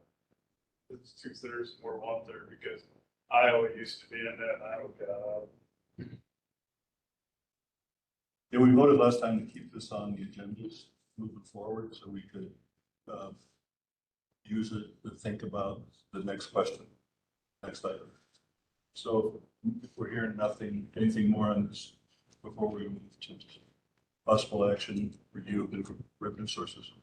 I just added up a rough thing for Pine Valley for acreage, and it's 67. Just as a rough acreage, that's not the exact amount. How much is really accessible though minus the buildings? There is property all around. It's a square at Pine Valley where that thing, that's for future expansion or whatever. You do have 7 acres across the road, but that does comprise of that cemetery and that solar field, and plus the grinder pump for the sewer or whatever. I can't hear. It's that, and then there's a little bit of land that's associated with that, maybe 2-4 acres. It's just a curiosity, how much does the facility use of that 6 to 7 acres? And then what's left? We do have rental, we used to have rental agreements that we started, we didn't have them before, but then we started to here a few years back, maybe 6, getting with the local farmers on our property for rental agreement of the property. We have one with Omnihouse now. We should, and Schmitz maybe should be another one. I don't know. If they're on the other side. But I know we do because we. Yeah, and you should have some for over here. We have Bird cameras are Yeah, good. the cameras. Yeah, bird cameras got that.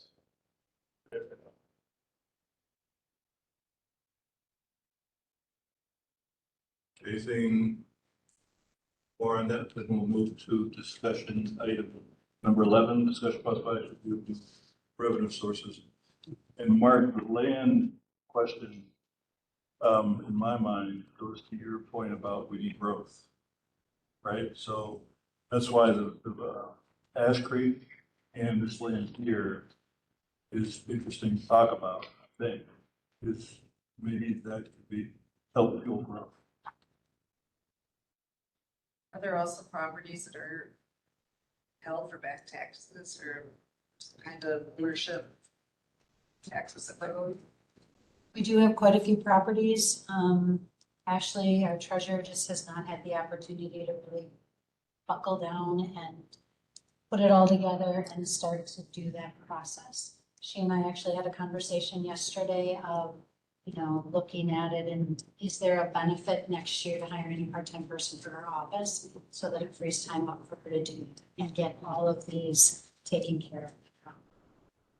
We used to do it on a regular basis, that tax what you're talking about there.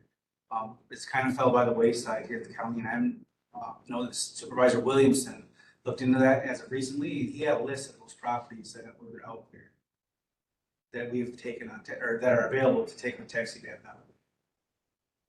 We know approximately how many. I have 30 some in my head, but I could be wrong. So at least 20. And that was kind of a regular agenda item at county board level that that time the Land and Zoning Committee discussed and went through. And I think it was 5 years that property, they were delinquent on that. And there is a process to go through. And then we went through open bidding also. When we took those properties and we did bid those back out. An example of a good one, I guess, would be where Peaches is at right now, or was there. Olson's now have that, and they built a structure on there, and that was taken by tax deed, and it was a bid, and Olson was the one that won that. It's finally put money back into the tax roll. And when I first got on, it was I was told that you don't want to sell these properties for market value, because what you're trying to do is bring people to come in and take these properties, and so they're put back on the tax roll, not make it. But it is a revenue source. Well, after they fixed it, most of them don't sell for, you don't recoup the tax typically, but you do get something. And the goal, like Jared said, I was on that zoning committee when we were doing a lot of that. And the goal was to get it back on the tax roll. That's all it was. It wasn't kind of gotta take your lumps on the other side of it. Anything you got better than the goal is let's give it back so someone could it could generate something that. So we're going into a budget cycle with limited resources. We've identified some possible sources. How do we proceed with this?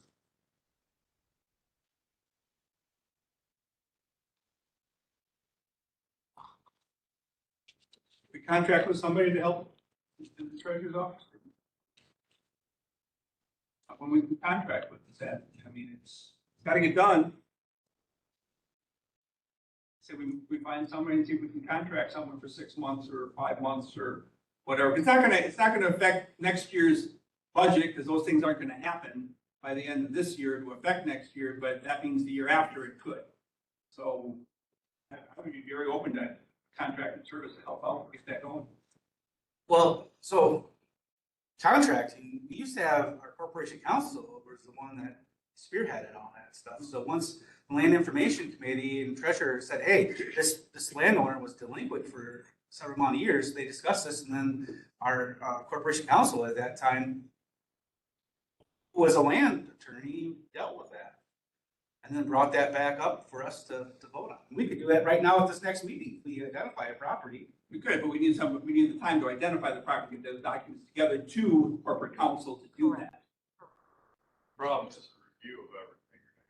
We've had a couple of meetings with Russell about this, and they put together some guidance documents for us. It's just a matter of actually the treasurer's office having time to exactly that, get everything together so that it can work through the process. Yeah, so those properties are one thing, but I want to be clear, I'm thinking Pine Valley land possibilities and Ash Creek possibilities as well. So I don't think all three, you put all three together, but looking for some ideas about how to Okay, so. look at some options here. So the thing, and I don't know the answers, but you got the fairgrounds, and we got a bunch of, is there campsites or something out there, Carrie? On one side of the road, you're rolling across from that parking lot across from the road, that's dry, or drier than the other. Yeah. There is electricity out there for me. There's electricity for campsites, right? So to me,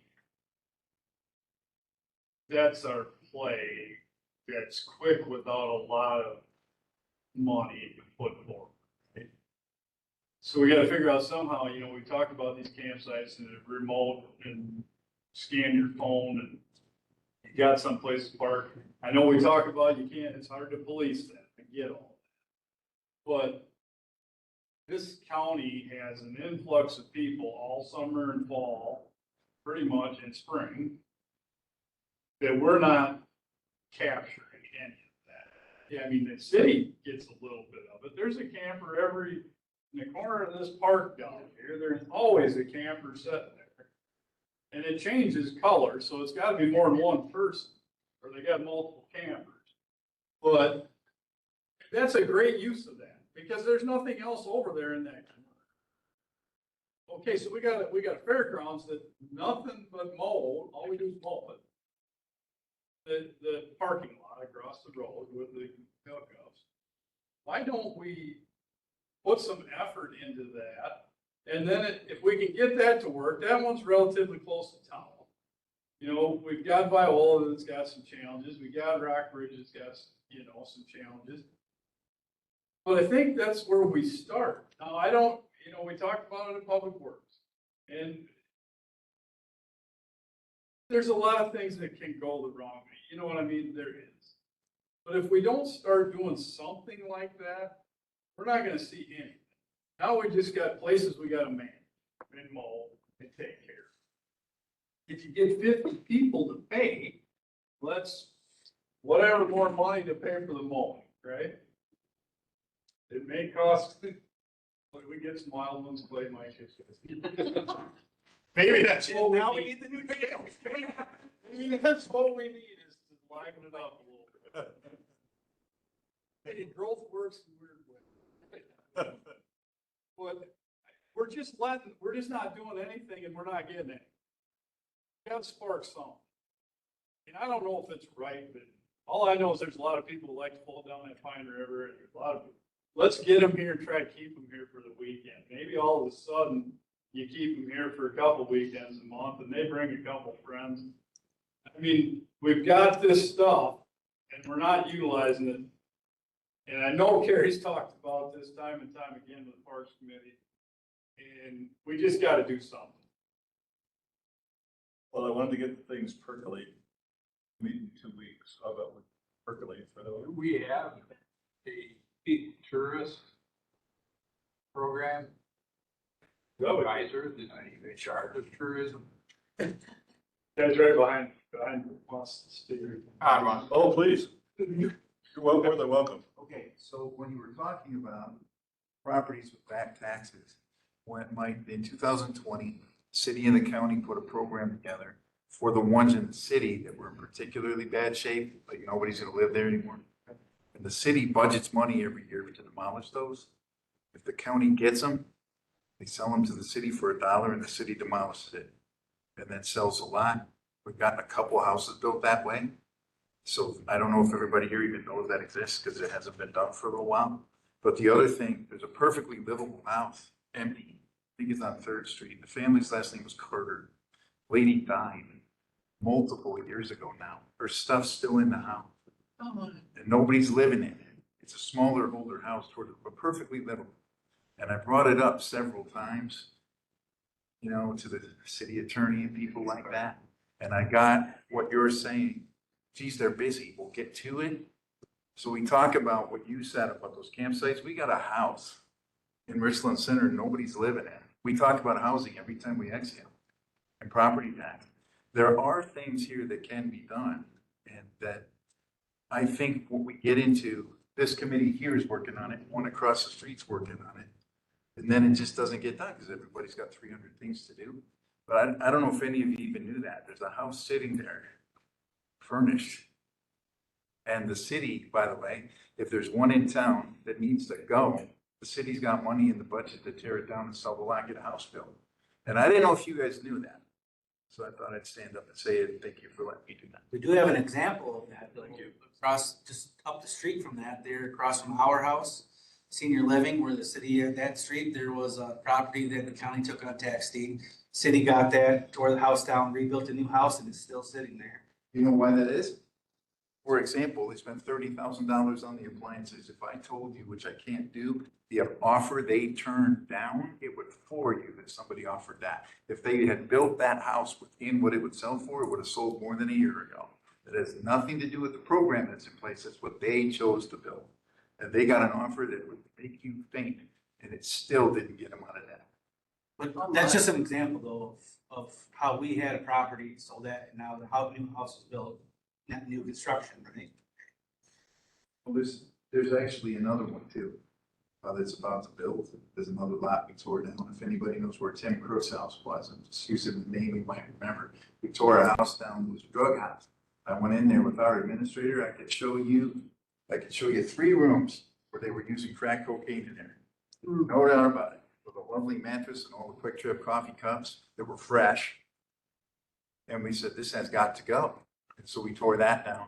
And the same builder that did that house is going to build there. The problem is they got to sell the house. But to your point, my point and your, the next time you see one, the city obviously and the county, none of us can afford an empty lot that could have been built on, especially one in a residential neighborhood where all the infrastructure's in. That's a layup. You don't need all the money for the street and all that. And they're here. But we get into these things where everybody's working very hard, but you get so busy, you forget you could have done the little one. And I just thought I'd bring that up, and I really appreciate you letting me do that. Welcome. Supervisor Welty.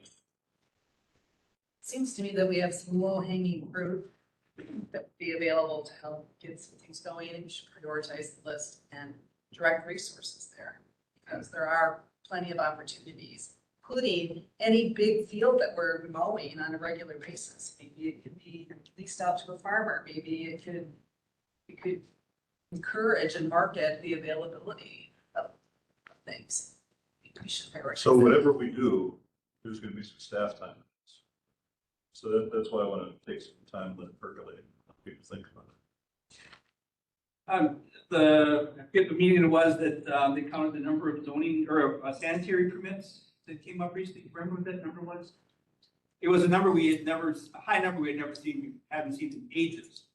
The number of sanitary permit requests that are coming into the county at this point, which I was impressed. And I don't remember the exact number, so I'm not going to say. The other thing is this Southwest Wisconsin Driftless area is a boom for Airbnbs. People are coming here. Last total that we did with the Airbnb group I work with, we had over 10,000 people come into this county and stay at Airbnbs over weekends, over weeks, and things like that. It's an incredible number. Many of those people come and stay. Some of those people come and stay. I've had a few that came and say, we love it, and then they came here and they built. The camping, there's such an incredible online system to get camping and camping locations and systems set up. It's not Airbnb, it's a camping site that does that. The market's there, there's no doubt about that. a year. It was over that, but I used that number because we didn't keep an exact count. But we had a group of, I think we're 9 of us that got together just to talk and just, share our numbers because the ordinances that was coming up. And we hit 10,000. The only thing I was gonna say, we went to Louisiana and in New Orleans. Every parking thing I did was on manual. And then there's a guy that drives around and puts food on your car. Right, but I mean, everything has gotta be that simple now. And it's just a matter of us grabbing a hold of it and going. I mean, after I figured out what I was doing, it was the greatest thing in the world because I didn't have to worry about it. You know what I mean? I remember when we had parking meters uptown, right? So it wasn't digging for change and I wasn't worried about where the cop was that was gonna mark my tire in the ticket, you know what I mean? But I agree, there's a lot of opportunity that we're just not, and it's not because, it's because we don't have the resources. So I think you're right, we're gonna have to kind of take some resources that aren't in the budget and try to jump on some. So it may equal way more in the long run. There could also be things that we're doing today that we should stop doing and redirect those resources. So agenda for next time is low hanging fruits and mid hanging. And if we have time, stopping what we shouldn't be doing in the first place. That's trimming the branches of the tree that's only grow. That works? Oh. I just had a quick question as far as like the vacant land stuff. How much vacant land does the county have? 354 acres in Ash Creek, 67 in Pine Valley. I don't know how many. Campus. 140. 140 Russians? No, the campus. Campus 140. 100 something. Yeah. 120, 140. We did about a few years ago have all that assessment come up with what the county has for land. And a lot of it though is off of the road right. We've purchased land for future road expansion, have it right of way. So a lot of the land we do have. But there is like the Ash Creek Community Forest, Pine Valley, campus. So there's a possibility. Oh, gosh. Out there. We're gonna have to do some creative juggling and balancing for funds of resources to do this. Because it makes sense to invest in it, but what do we cut if we're to do that? Well, it gets down to the old saying, sometimes you gotta spend money to make money. That takes a plan. Takes a budget. Are we ready for discussion and possible action on budget objectives and guidance? Revenue sources. Oh, I'm sorry. We're still there. That's what we're just talking about. Yeah. You have them? Yeah. All right. I just think that it would be nice to discuss in chapter 59 is our state statutes that we abide by. But it is 59.605 and it's our tax levy rate limit. In 2022, the county did discuss decreasing our operating levy. And the only way that we are able to increase our operating levy is through net new construction. So by building new houses, borrowing money, which we're currently doing, and asking citizens to increase their operating levy through a referendum. And before we start wanting to sell land and looking at land, we should explore back to the referendum issue. I know it's raising taxes, but this is the option that we do have, and that would give us clear guidance that if we were to explore this, go back, we've already have a draft work done from 2022. There was a report done. I think those numbers just need to be updated to show. And actually, I think Richland County did prove to the state legislature that they're fell behind on giving us some shared revenues back because all of a sudden, within a couple of months, we got $700,000 a year now that we're getting top of that. But there's still some money out there, and I think that we should just review that first and look at that because this is an option first. And then if it does go to referendum, we do ask, hey, if this says no, then we know where we need to start cutting instead of just making that decision. Our fruits keep getting larger. But there is a report, and I would like to see maybe this committee or another one just look at that and review that report that was done last time. Can you identify that report to get it out to us? Can we get that out to everybody? Instead of just mentioning it, can you get it out? Is that the one Sean Murphy looked at? Yeah. So that becomes agenda item 2, part of the packet for next time.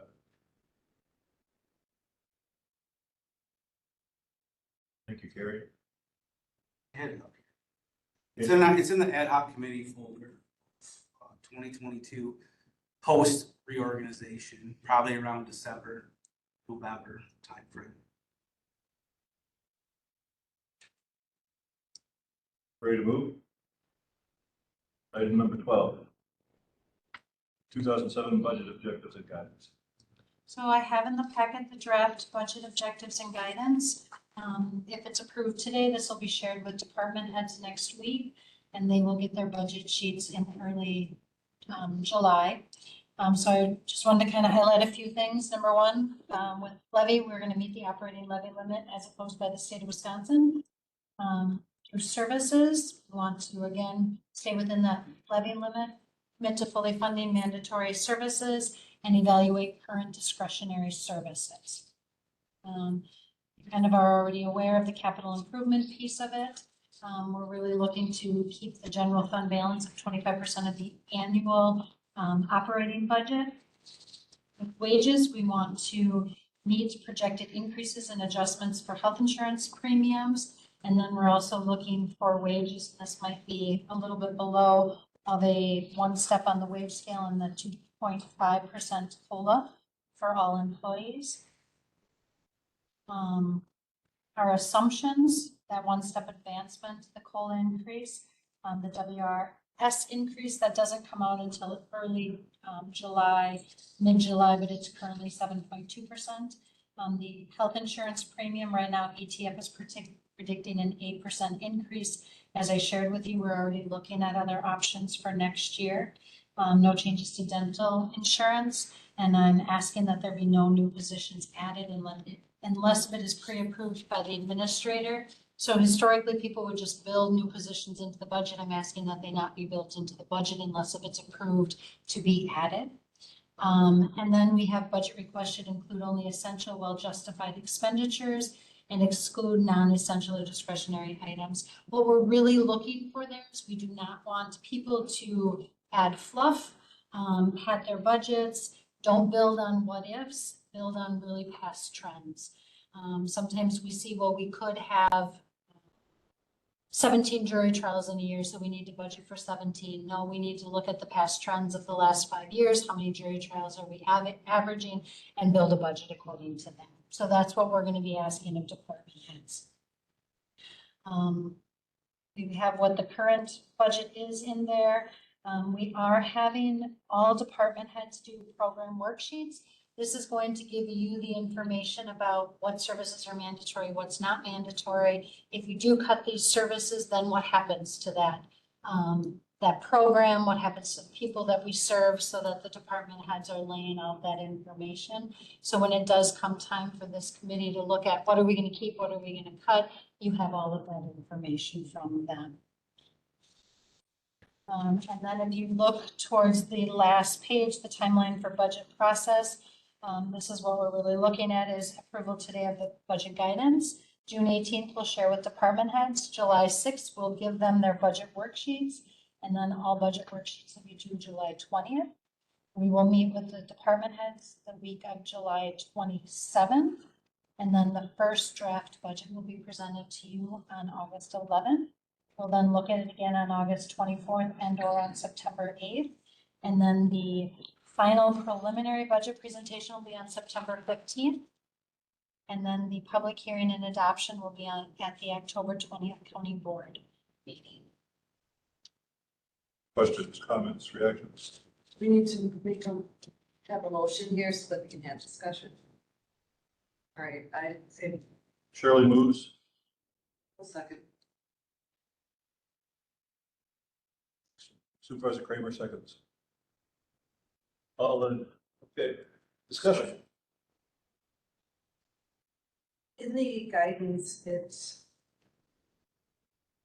explains how to handle new positions that they need to be approved by the administrator. It doesn't address how to handle existing positions. I have concerns about making the assumption that every position that is in the 26 budget would also be included in the 27 budget. That might not be a misnomer. That may not be a fact, and it should be considered to perhaps eliminate some positions. We also have some vacancies today in the county. I have concerns about if it's assumed they all should be filled before the end of the year, and we have challenges with our budget, that we would be riffing people down the road. So I think some guidance around how to handle current vacant positions as well as how to handle that for 27 is needed in the guidance. So we could add under the 2027 assumptions that department heads shall evaluate all existing positions and may need to justify the need to keep that many, keep all of them. I think that would satisfy it. I think there should be guidance about how to approach current vacancies, positions. So you have specific language you want to put in there? I would suggest something like guidance either around keeping positions vacant, not backfilling this year until we have a new budget prepared. So that is, unless there's an approval process or something, because it's something that's really crucial. Well, for that, no new positions, my thought would be approved by the administrator and add and county board chair. So that you have a double accountability there. And we, teamwork, not target. Absolutely. Yeah, I think that's fair. So What about, we need an amendment. So, somebody want to craft an amendment that covers those items, then we'll add this. So you want an amendment that requires the county board chair and the administrator to approve all Current and new positions. new positions. Has to have a two-step approval. That, and I would say current positions, I think that's a stretch if they have to approve every position. There's a lot of current positions, current open or current vacant position. Is that what you're saying? Well, there's probably some positions in the county that, or some departments that are, I want to say, heavy is a good word. So maybe some of the current positions that are currently here, maybe some of them need to be looked at to be, eliminate that position. So I just have a question. So we just go through our business plan and we have goals that we have to hit. So we know what our wage increases are gonna be, and that we are told what we have to, where we have, how much money we have to save. We have to save X amount of money every year. We gotta cover our costs. We gotta save X amount of money every year. Is that, and maybe I'm missing that in this, but shouldn't that be go to every, you know what I mean? So we got, this is the number. And you need to save X. Because that addresses all of that. I used to get a sheet down saying that you need to cut your budget by this much %. That's, I mean, it's hard. And the difficult thing with that is, okay, so you say we're gonna cut each budget by 5%. For Clay to cut 5%, I mean, it's not easy, but it's easier for Clay to cut 5% with his large budget versus saying that the clerk's office, which their total budget, I think is 187,000, Yeah. 5% is huge. So, you know, that sometimes it's hard to do that. Absolutely. Yeah. So here's an amendment possibility. No new positions and all current vacant positions reviewed must be pre-approved by the administrator and county board chair. This is for budget, this is just for budget purposes at this point, correct? We're not. This is for the 27 budget. Yes. So I guess I guess it's up to the county board chair if he wants to look at those or make that decision. I think it's gonna be reviewed by the county board anyway, and I think that's why we have an administrator, is to review those, bring to us, but that's. Well, we didn't want to target her specifically. That's why we wanted to, That's fair. I That's call it buddy check. No? So guidance though and clarity would be good on what is, essential services. I know everything is essential that we have, but like we lose, RN out at Pine Valley, now it's costing us much overtime. Do we hire? Is that where we hire and say, hey, we need a nurse? Hire that out there? But that's under this year's budget. That's under what they're doing right now. That's not planning for 27. This is what this is about. Yeah, and the way I look at that is okay, I've had an open position for 8 months. Do I need that position? It's been open for 8 months. To me, that's an easy way to look at what my labor costs are, or how much work am I doing with my current staff, and how much work are they actually, are we planning for more work that we're not seeing? You know what I mean? There's cases in that too. I would look at all open positions that have been open for any amount of time. Make it real easy to say, okay, I don't have to cut any labor. I don't have to fill this position or this position or this position. And that's gonna depend on where it is. In Carrie's example, you have to have nurses. And if you don't have nurses, then we go and we hire one that's a traveling nurse and pay 10 times as much. So there are different situations, but I would definitely have every department head look at current open positions and really look long and hard, does that need to be filled?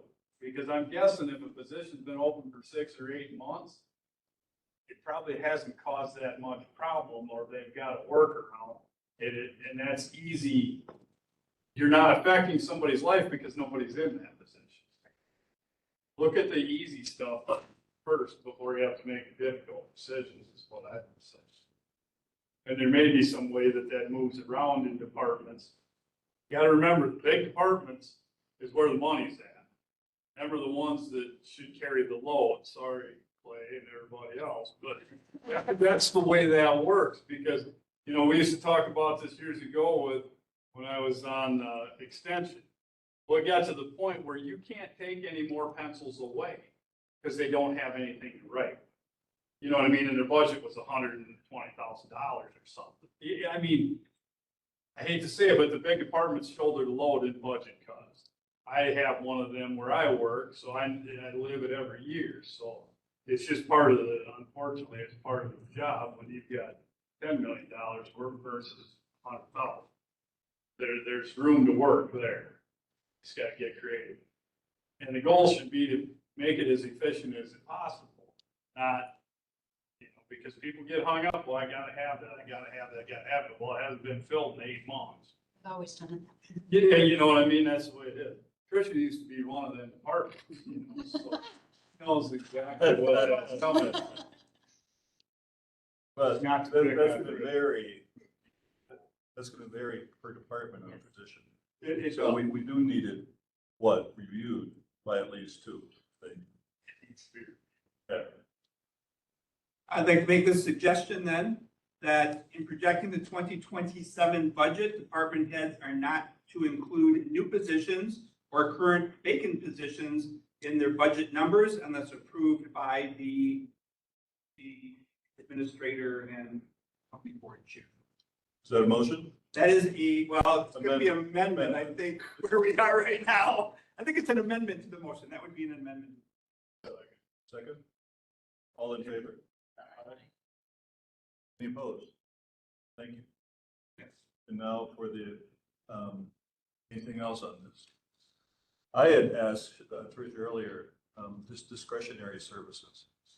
Nice to have a list of what they. Sure, you're talking about mandated and not mandated services? So the county did do that back in 22. We do have a list. I have it here on my computer right now. Give it out. You could send that, that'd be great. It talks about overall staffing levels, administration, ambulance, animal control, child support, clerk of court, coroner, corporation counsel, district attorney, economic development, which you don't have anymore. Elections, emergency management, Valley PC, Fair, Family Court Commissioner, Health and Human Services, Adult Protective Services, ADRC Elderly Services, ADRC Resource Center. Can we get that in the next packet? And there's a description and definition of each of those that the county did discuss back then. Great, thank you. Ready for the overall question? Please. So on to what, Kramer was saying too, and kind of what you had mentioned too, is after we look at the vacant positions or open positions and all that stuff, but what you just commented on about, making that department run efficiently, you know, like maybe there are some positions that are a little heavy that could be thinned out a little bit and not cause too much overload on who's there. But I think that maybe might a future thing to look at after this for like future budget for sure.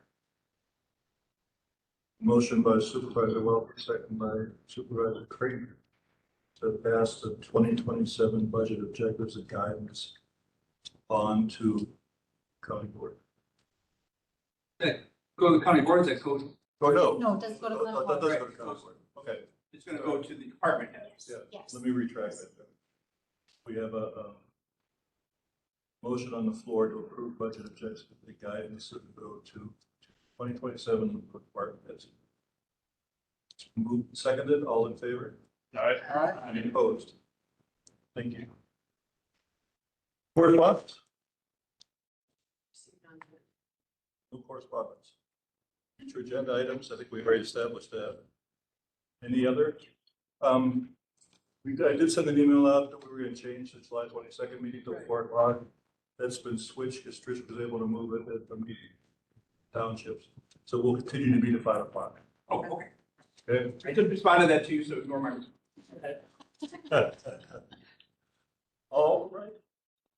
Hearing no other, I'll take a motion to adjourn. So moved.